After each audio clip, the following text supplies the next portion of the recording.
Tahu tak, otak kau tak boleh beza antara benda yang kau bayangkan dengan benda yang betul-betul jadi.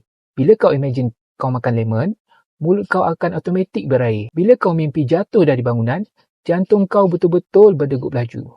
Ini sebab otak proses imaginasi macam realiti.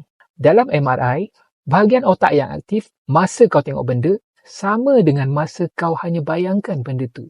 Bermakna, kau boleh trik otak kau rasa bahagia, tenang atau bersemangat hanya dengan bayangkan benda itu. Sebab tu penting untuk kau fikirkan benda-benda yang positif sahaja.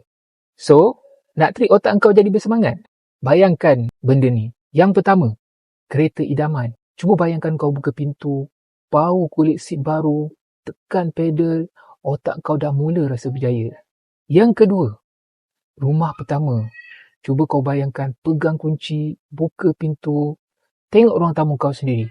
Otak terus rasa puas. Yang ketiga, muka mak ayah senyum bangga bila kau berjaya. Ini bagi boost semangat yang paling power. Yang keempat, hidup bebas hutang. Bayangkan rasa tenang, tak perlu kejar gaji untuk bayar bil. Yang kelima, diri kau 5 tahun daripada sekarang.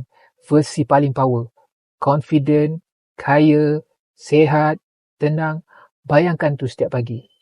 Bila kau bayangkan benda-benda positif selalu, otak kau akan automatik tolong cari jalan ke arah itu. Ini bukan magic, ini neuroscience. So, dah betulkan mindset? Kalau mindset kau sekarang tengah cari rumah pertama, aku ada projek yang terbaik untuk kau. Rumah maupun bilik, sesuai untuk orang yang kerja di KL dan Selangor. Boleh DM.